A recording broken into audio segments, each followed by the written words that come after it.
बहुत प्राचीन समय की बात है। एक बार ब्रह्मा, विष्णु और महेश के बीच यह विवाद उठ गया कि सबसे बड़ा देवता कौन है। ब्रह्मा जी ने स्वयं को सृष्टि का रचयिता बताकर कहा कि वे ही सर्वोच्च हैं।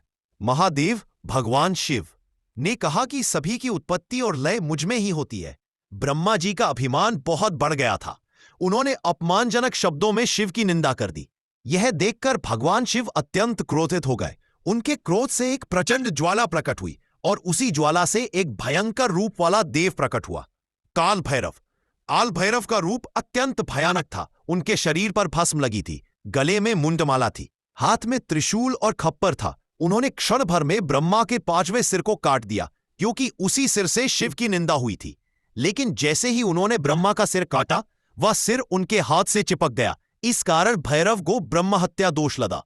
उस पाप से मुक्त होने के लिए वे पृथ्वी पर भटकने लगे। अंततः जब वे काशी वाराणसी पहुंचे, तब वहां माता काली ने प्रकट होकर उन्हें उस पाप से मुक्त किया। मां काली ने कहा, हे भैरव, अब से तुम काशी के रक्षक रहोगे। कोई भी जीव यहां मरकर मुक्त हो जाएगा।